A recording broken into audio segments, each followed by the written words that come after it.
Namaskar. Hello and welcome to PGurus channel. I'm your host Sri Iyer. Today I have with me Sri Francois Gautier, and we're going to talk about a saint that descended upon earth whose 150th anniversary celebrations are coming up. And India always has thrown up spiritual leaders, and Sri Aurobindo, whose Auroville is behind me as my backdrop. He has brought about so much, and yet many don't talk about him as much as they should be, because just around that same time you had Swami Vivekananda. Also, there was the backdrop of the freedom movement. So let us understand a little bit about Sri Aurobindo from somebody who has been in Auroville for many, many years. And Francois, you know already, he's been on our channel. Let's welcome Francois Gautier. Francois, namaskar and welcome to PGurus channel. Thank you. Francois, walk us through a little bit about Sri Aurobindo. We are coming towards his 150th birth anniversary celebrations, and but more importantly, his message, and why is it that we consider him like something equivalent of an avatar? So, Francois, you've had you've been very intimately connected with Auroville. Perhaps you can share your thoughts on Sri Aurobindo, his ideals, his thoughts, his messaging for the world as it stands today. Sir, take it away. Right. Thank you. Thank you so much, Sri. Now, I first came to Auroville, of course, in 1969, and then I fell in love with India. And Auroville in those days were full of Westerners. They were mostly Westerners. Now, of course, there are many Indians in Auroville, both Tamils, North Indian, Central Indian. But in those days, there were Westerners in Auroville. And the Sri Aurobindo ashram, which is 8 kilometers away in Pondicherry itself, they were only Indians. Maybe 99% were Indians. So, having fallen in love with India, I asked the mother, who was Sri Aurobindo's companion and who took up his work, both the physical work as well as the spiritual work, after he passed away in 1950. I asked the mother to become a member of the Sri Aurobindo ashram and to be amongst Indians. And so it is there that I discovered Sri Aurobindo. I read extensively his works. I met the mother a few times, and I was, people say that when you meet the guru, your life is turned upside down. She looked in my eyes and I was drowned. I didn't know what I was anymore. And my life totally changed. I was 19 years old. I just turned 19. My life totally changed. And I became a mystic. I became a mystic in those days. I wouldn't talk to anybody. I would sit for hours in the samadhi. The samadhi in Pondicherry is where Sri Aurobindo was buried. And now the mother is there, of course, in the tomb, little above Sri Aurobindo. I would spend hours there, and there was still a very powerful atmosphere. When the guru dies, it takes time before the atmosphere evaporates. And when I came, after all, I came just 19 years after Sri Aurobindo passed away.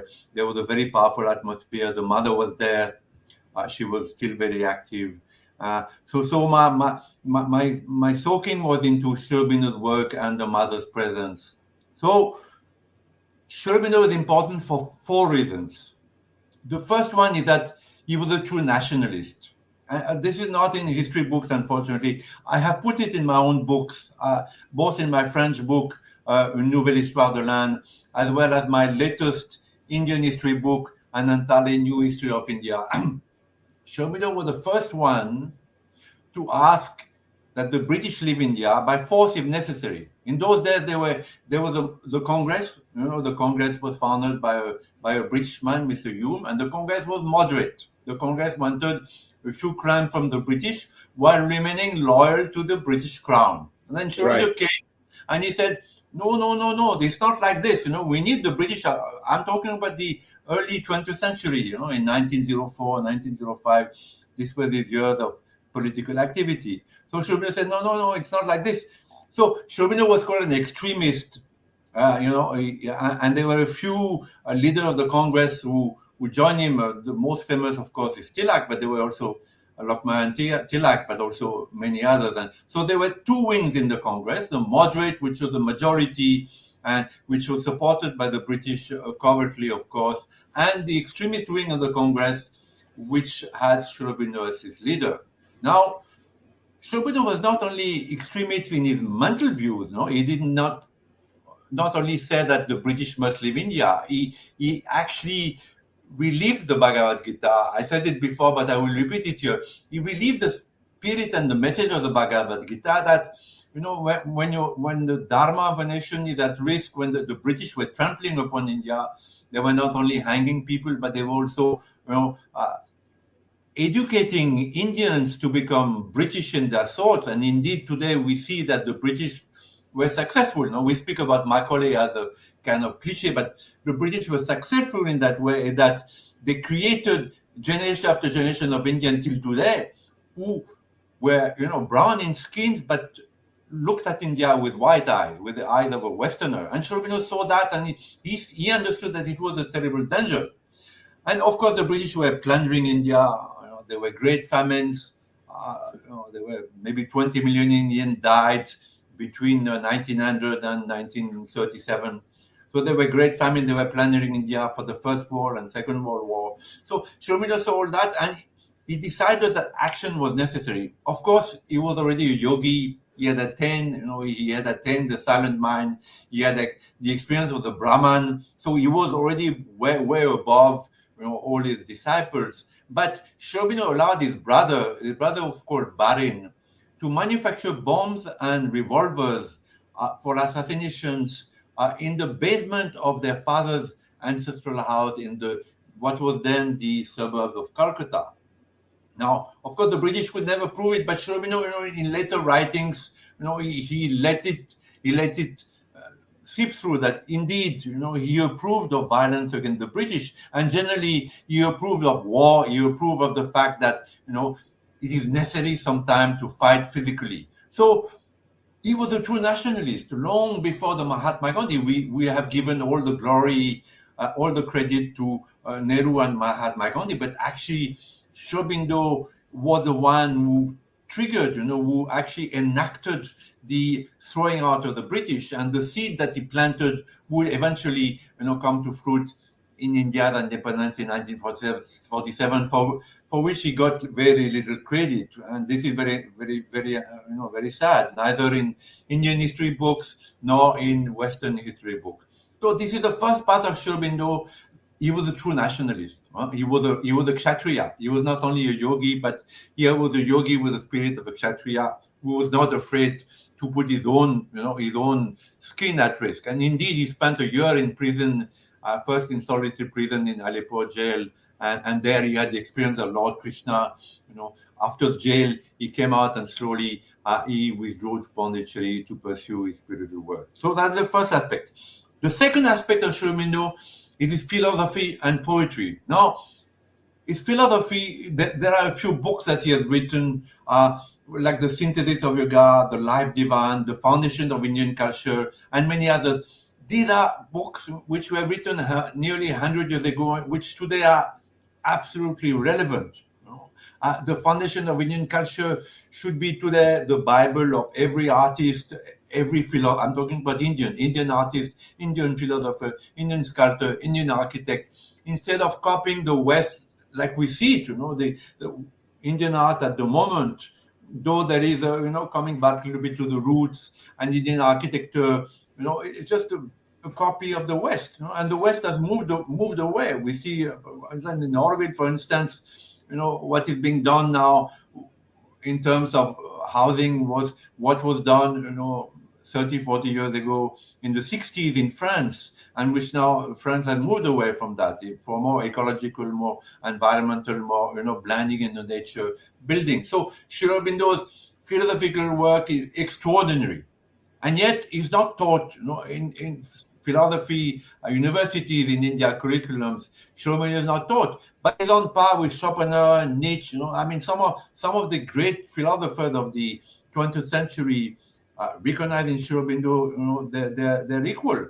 So his philosophy is extraordinary. I'm talking about, of course, these are work of a yogi, but in terms, translated into books, into phrases, extraordinary till today. his poetry, Savitri, of course, it is magnus opus. Savitri has been compared by great writers and poets like André Malraux or Romain Rolland, on par with Shakespeare, on par with with Homer of the Greek Homer. Extraordinary poetry, mantric poetry. So there's a second aspect of Sri Aurobindo which is not very well known. The third is that he was the avatar. This is the title of that talk. He was the avatar of the 21st century. He long ago he predicted that man was not the last being into this, that after man would come something above man, which he called the supermind. This is the third aspect of Sri Aurobindo. He called it the supermind. Is that as the man came out of the ape, slowly there was an evolution. Like the ape slowly started standing up and slowly started thinking and slowly started evolving his body. In the same way, man and Sri Aurobindo, the mother said it started because they experience it in their own bodies, that there will be an evolution of man into a new mind and a new body, which is called the supermind. So this is very important that we look at this avatar. And fourthly, of course, Sri Aurobindo is relevant to India today for all these reasons, for his nationalism, for his poetry and philosophy, for his advent of the supermind, but also because today he has answers to every question that is bugging India. That is, that India is batting upon. For instance, about China, we were talking about China earlier. He said in 1947 that in those days nobody said it and nobody saw it. That communism, the Chinese communism, Chinese thirst for hegemony would develop. It would first seize Tibet, and Tibet would be the first step to seize India and eventually conquer the world. And we see today that China is constantly encroaching upon India, and also is trying to economically and politically dominate the world. There are Chinese huge multinationals who are not only economically investing in the world, but also spying upon the world using their phones or their mobiles or their computers to spy upon the world. And I think it is well known today. So Sri Aurobindo is not only the avatar of the 21st century, but the avatar for India of the 21st century. That is the fourth point. Now, on the 15th of August, next of 15th August, it is going to be the 150th birth anniversary of Sri Aurobindo. And there are many celebrations which are planned, both in India and a little bit abroad, particularly in UNESCO. I am sorry to say that there has been a hijacking of these celebrations. It is unfortunate because Mr. Modi himself is a great admirer of Sri Aurobindo, and let me allow you to quote him, because he came to Auroville for the 50th anniversary of Auroville in 4 years ago, and he was very much impressed by Auroville, and he spoke about Sri Aurobindo. He made a speech and spoke about Sri Aurobindo. He said, "It is important today to remember the vast extent of action and thought of Sri Aurobindo. A man of action, a philosopher, a poet. There were so many facets to his character, and each of them was dedicated to the good of nation and humanity." So this is a powerful quote, and Mr. Modi has got all the right in these two sentences. He's able to sum up the greatness of Sri Aurobindo, the avatar of the 21st century. Now, there has been the Government of India wants to celebrate in a big way this 150th anniversary, and the government has done it in good faith. So Mr. Modi has instructed the Ministry of Culture to allot funds for the celebration of Sri Aurobindo, both in India, mostly in India, and a little bit abroad, as I said. Now, in good faith, the Ministry of Culture, Mr. Reddy, the Minister of Culture, thought that the Aurobindo Foundation, Aurobindo being, of course, the vision of Sri Aurobindo put into action. Sri Aurobindo dreamt about a place, and indeed he wanted his brother Baren to start a community in Maharashtra where people from all nationalities would come. There would be no religion, it will be a spiritual community, there will be no guru or leader, and people would live together and evolve a kind of, new way of handling, power, political power, handling money, handling, all the things which the world is, struggling with at the moment. And indeed, in Auroville, for the last 52 years, we have tried to be faithful to that message of Sri Aurobindo. So there is no guru, the mother having passed away in 1973. So there is no guru except, the memory of the mother of Sri Aurobindo. There is no chief. There is no president, there's no prime minister. There are groups which are elected from time to time and renewed so that, political power is not, grabbed by someone who clings to it and doesn't let go. In the same way with money, there is no private property. The house in which I have lived for the past, 45 years with my wife now, we have no children, so when we die, it will go back to Auroville because this house is not in my name, nor is the land on which the house is built upon. If I start a unit in Auroville manufacturing incense or candles or computers, in the same way, it is not in my name, it's an Auroville trust. So Auroville being, a faithful follower of Sri Aurobindo, the Culture Ministry decided to give so far, I think 22 crores have been allotted. There was talk of 66 crores for the celebrations of Sri Aurobindo's 150 years. But I think so far only 22 crores have been allotted. And so they all went to Mrs. Jayanti Ravi, who's the secretary of the Auroville Foundation. Now, unfortunately, there's a conflict at the moment with a majority of Auroville, about 75% Auroville, with Ms. Jayanti Ravi and her followers, because she wants to, we talked about this building of the, of the 60s, she wants to build malls and, 4 lanes road and have a restaurant and attract people from outside. We are not interested in that. And for that, she needs to cut the forest. Now, when we came to Auroville 52 years ago, there was nothing. It was, Auroville is on the plateau. So the monsoons, the monsoons are very violent here. So the monsoons had taken away all the good soil and all the trees. There was no trees left except a few palm trees.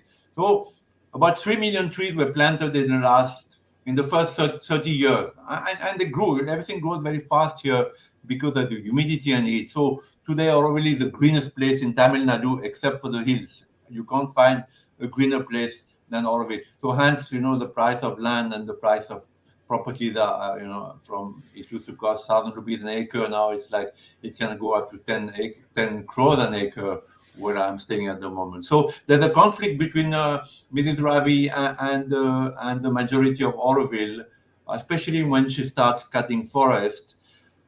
And the controversy has erupted that Mrs. Ravi allotted money to the people who had asked, but with a lot of strings attached, a lot of documents to sign, so that the revolt amongst the people who are supposed to showcase Sri Aurobindo in this from the 15th August. Among them, there is the Sri Aurobindo ashram in Delhi, which was started.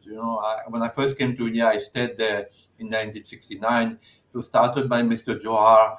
His daughter, Tara Johar, is handling the celebration in the Sri Aurobindo Ashram, Delhi, which many people know now because it's in Aurobindo Marg, and it's probably the best school in India today.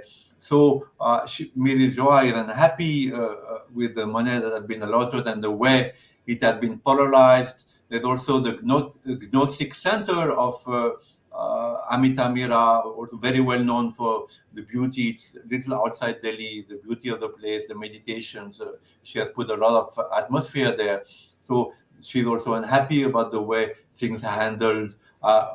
There's also different centers in India, like the Sri Aurobindo Society, which also has been allotted some money. But I think they're also a bit unhappy, though they are closer to Mrs. Jayanti Ravi than we are. Now, the worst thing is that we people in Auroville, I mean, us, we've been here for a long time, old timers, and we have studied Sri Aurobindo, we have written about Sri Aurobindo. We've been totally sidelined. Nobody has come. We have indeed projects like we have an exhibition called The Genius of India, made by a French lady called Christine Devin, who speaks fluent Hindi and Sanskrit, by the way. And the filming is done by another Frenchman, Mr. Olivier Barraud. Wonderful exhibition, which has been shown all over India. This has not been chosen by Mrs. Jayanti Ravi, so sidelined. People like Michel Danino, who's involved in Auroville, is a member of the International Advisory Board and is intending to move back to Auroville. He was there for many years. Who's a great expert, great Indologist who has made written many books on the Aryan invasion, known to Mr. Modi, known to the culture minister, known to many people. Myself also, I've written many books on India. I have a book on Sri Aurobindo coming out. I'm a Frenchman. So the UNESCO in Paris, UNESCO is based in Paris, has 3 days in September to celebrate Sri Aurobindo, for which I think 3.5 crores have been allotted. None of us have been asked to participate, though we are Frenchmen. We can talk about Sri Aurobindo in French. We can talk knowingly about Sri Aurobindo. We have also been totally sidelined. So great controversy at the moment. The government gave the money in good faith. The culture ministry gave the money in good faith, being ignorant of the tussle, of the struggle that is happening at the moment in Auroville. But it has become a shame, a matter of shame that Sri Aurobindo's celebrations are being hijacked in that way.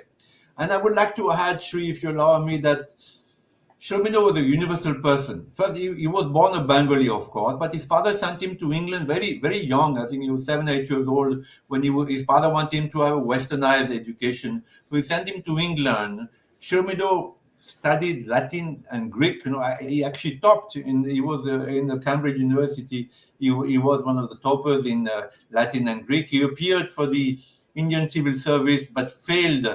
Didn't turn up for the riding exam, which was riding a horse, which was a must in those days. That didn't interest him. So he was failed in the civil service exam. But he was a extraordinary student, of a great level. Now, Sri Aurobindo was an international man. He spoke French, of course. He spoke English. Learned Sanskrit, learned Bengali, learned some Tamil. And he said he loved France. Once somebody asked him, what about your British education? He said, yes, but my heart is in France. I love France. I love French poetry. I love French philosophy. So Sri Aurobindo is an international person. He doesn't belong to a nation. I know that he's Indian, but, we should showcase him as an international figure in philosophy, in poetry, in the advent of the supermind, which is a message that humanity needs so much today. With this Ukraine war going on, we need to universalize Sri Aurobindo. So I feel that, again, in good faith, the Indian government wants to make him like a mascot of the RSS and the BJP, which is not right, because he belongs to the entire humanity. And indeed, Auroville, the Charter of Auroville says, Auroville belongs to nobody in particular, but to humanity as a whole. So this is what Sri Aurobindo is for me. He belongs to nobody in particular. And of course, he's born in India. He defended India. He was a great defender of Hindus, I must say. There are some of his writings or his speeches, like the Uttapara speech, when he says, my people, the Hindus, I bring them forth. They're my people, and they will one day, project this great knowledge to the world. And behind Hinduism, that great knowledge. So he was also a great defender of Hindus.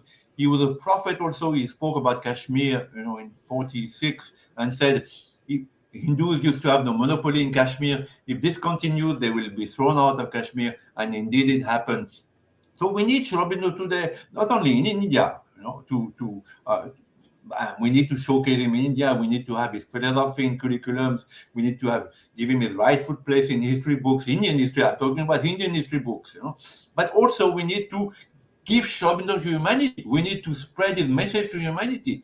He was vaster. I'm sorry, because what I'm going to say is not politically correct, but he was vaster than Mahatma Gandhi. Mahatma Gandhi was a great soul, and some of the things he said are, like pearls of wisdom, gold pearls of wisdom. But Sri Aurobindo is much vaster. He spoke of humanity after humanity. He spoke about, that we need to move forward. He spoke of the need to defend by force, if necessary, the country. So I'm a great defender of Sri Aurobindo, and I'm a little sad that the 150th anniversary of his birth celebration have been hijacked, unfortunately in good faith, but still hijacked. Much to ponder, Francois. And again, the Ministry of Culture, maybe they should take a more deeper look. Because what is the real message of Aurobindo? If that is lost because of somebody's zealousness to try and convert what is essentially good forested land, because it yields so much money because of the growth of real estate in India, and that's really sad. Because these are Auroville is sort of small area and it's very green, and a green area brings rain all around it. This is something that's proven. If you have good forestry, that's what retains the clouds, and the rain around that area is also going to be good. And I can only say that this is a follow-up conversation we are having with Francois. We've already had one. Francois, let me ask you a question. Did the government take any action after our first hangout? No, and we have been, trying to get in touch with the Prime Minister, with Mr. Amit Shah. I have some channels, and there are other people who have channels too, so they must be aware of the situation. I think nobody wants to upset the cart before the 15th of August, because it is both India's, Independence Day, as well as the beginning of Sri Aurobindo's centenary, 150th anniversary. So I don't think that the government wants to upset the cart. Mrs. Jayanti has been, she's been 1 year. I like her actually. She's a very intelligent, charming lady, and she's gone on a tangent. But both my wife and Namrita liked her and respected her. We knew her from Gujarat. We started doing an exhibition on the Vedas for the Shivaji Maharaj Museum, Pune, which Mr. Modi was supposed to inaugurate when he was chief minister, but it didn't happen. It got a little delayed, and then Mr. Modi became prime minister. So we do like her, but in the spirit of Sri Aurobindo, when I feel that the very idea of Auroville is threatened, it happened to Shanti Niketan, that the government interfered in Shanti Niketan, and Shanti Niketan, which was a wonderful place, they even Indira Gandhi spoke about it, to some of her biographers. Shanti Niketan today is a dead place. So what the secretary is doing to Auroville is going to kill the very, genius of Auroville, because she's removed all the groups now, all the working group which were in place, elected by us. She's removed them, replaced them with the cronies and puppets. So Auroville, and she wants to turn Auroville into a government department. She's auditing every unit. She's asked the public department, the PED, to build a house and 20 stories building in Auroville.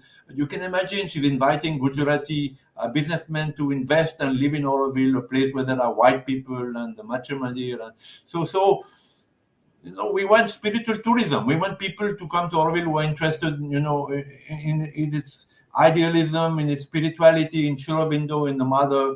At the moment, what we're getting are people who come because there are cafes and restaurants which are popular, and you see white girls, and there are beaches, and there are parties.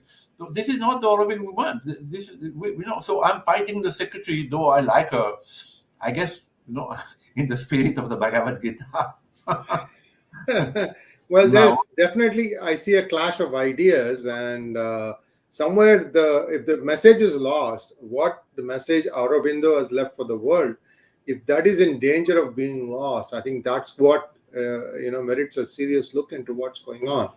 And this is very unfortunate. India has fallen to commercialism, in my opinion. And this, you see it, Francois, you see this thing in every, even in smaller cities, you see this problem. I've toured through many cities in India. I see the same problem. Real estate, build it, build the malls and things like that.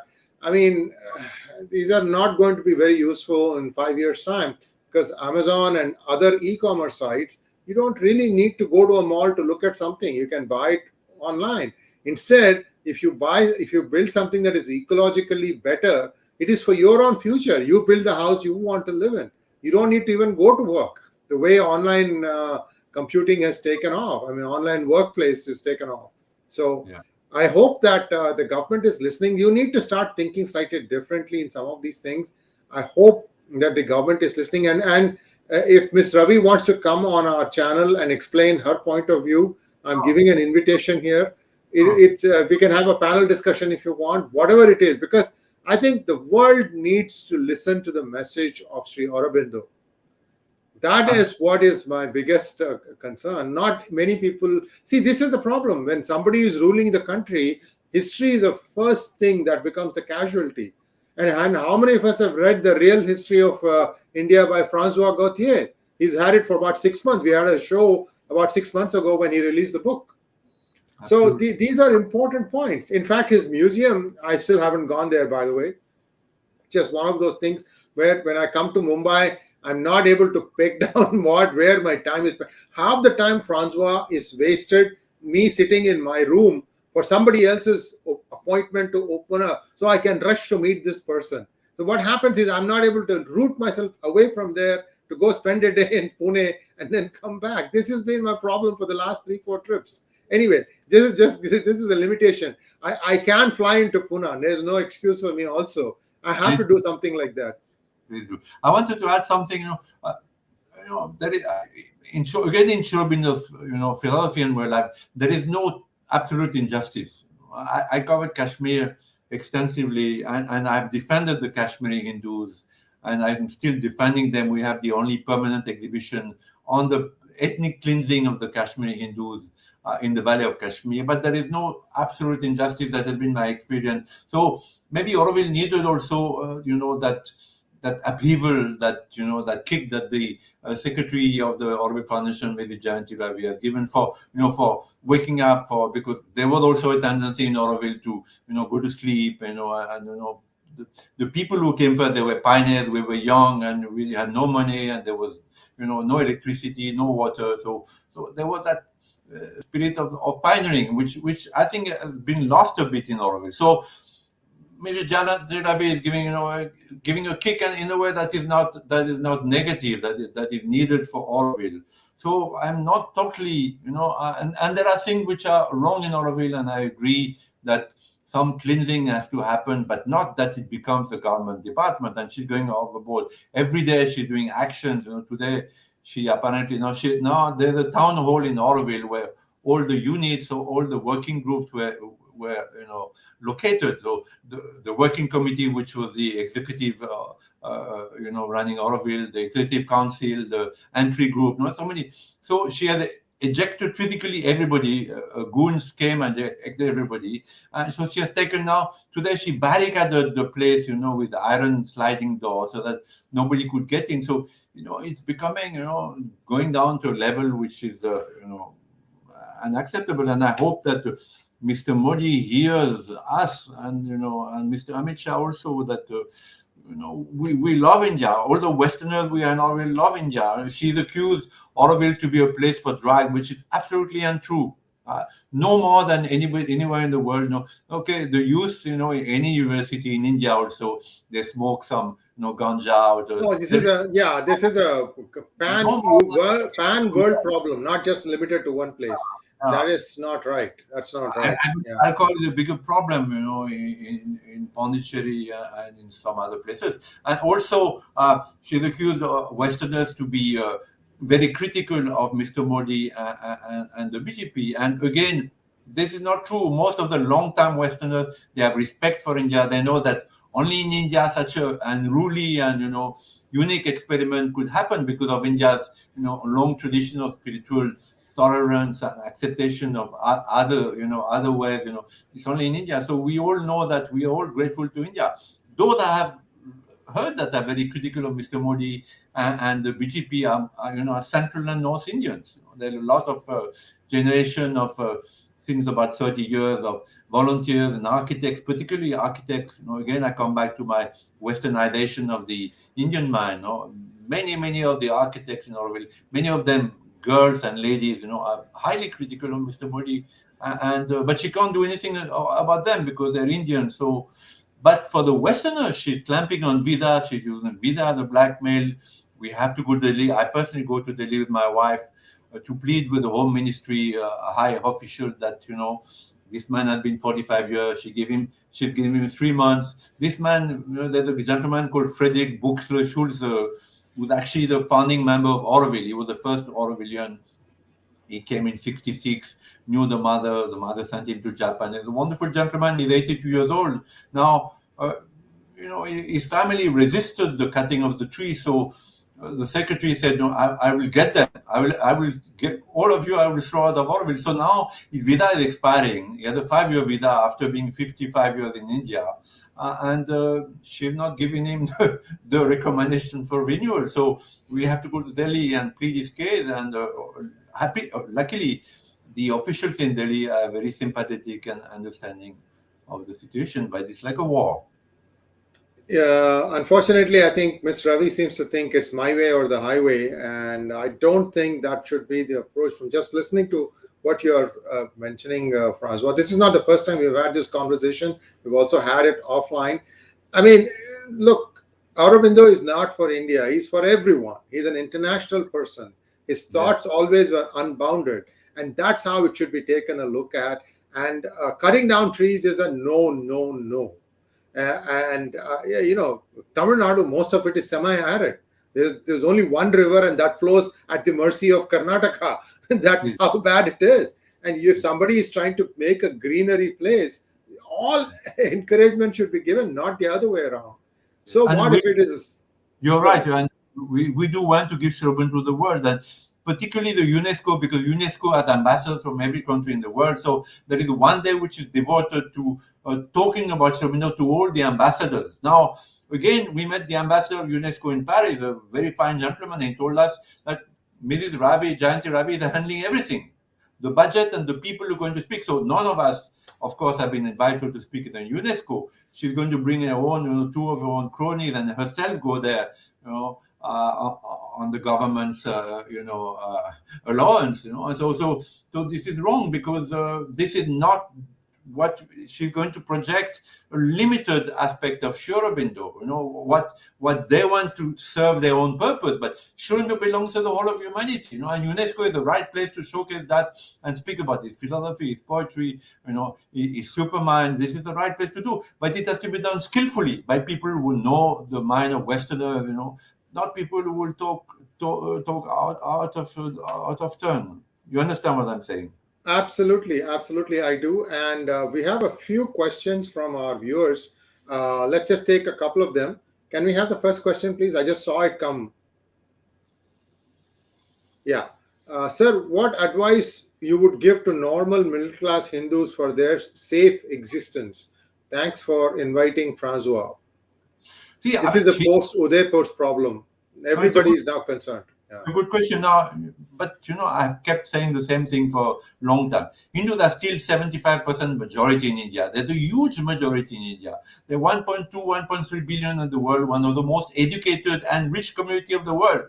Everywhere they go, they make money, they're lawful, they're students, their children top universities. But in India, if the Hindus would go down the street, they need not do violence. Like when there were riots, after the Nupo Sharma controversy, if Hindus, in numbers had gone down the streets, there would have been no riots. But the thing is that Hindus cower. They just go, they just look after themselves. They have lost that spirit of Kshatriya of Sri Aurobindo. Sri Aurobindo wanted India to become a Kshatriya nation, to fight the British, but also to fight the Tamas. Sri Aurobindo spoke a lot about the Tamas, the inertia that so much colonization had done to India, so much brutality of the Arab invasion had done to India. So Sri Aurobindo was a Kshatriya also, for Indians, that you need to fight, you need to stand up, you need to wake up. But it is not happening. Hindus are a sleeping majority. They're a majority with the mind of a minority, and the minority in India has got the mind of a majority. They think that they can do anything, burn anything, riot, behead, and nobody will say anything. So the fault is with Hindus mostly. If you ask me what Hindus should do, they should just stand up. That will be good enough. They stand up Yes, yes, yes. silently. Absolutely. And viewers, just take this thing. Every time there is an offender, known offender, everybody has copious proof of this person's offense. And when that person is taken to police station and apprehended, or if the court passes a judgment against such a person, there are riots outside. 1,000 people share and say, no, this is not right. I mean, the law of the land has lost all meaning for a select few. And the only way to make them see reason is by showing up. He's absolutely right. We are not saying that you need to go and match them stone for stone. Don't. But just the numbers. Just the numbers. Absolutely. I think it is beginning to happen though, Francois. I'm seeing a lot more awareness, especially in Rajasthan. But this needs to happen all over. It's not just one place. We all have our role to do. So thank you so much, Francois. I think, there's one question. Mandar wants to know, any good books on Sri Aurobindo? So I spoke about the foundation of Indian culture because it's a Bible. It's a Bible. I read, if you read, what was the parameters for Indian artists, in the ancient times, for doing a sculpture, for doing a painting, if you read it today, you get enlightened, you'll get inspiration. So I would say if there's one book that Indians should read, it is The Foundations of Indian Culture. It's available online.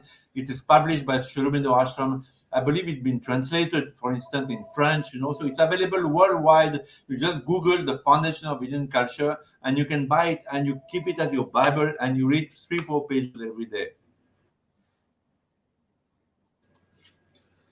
Any other questions?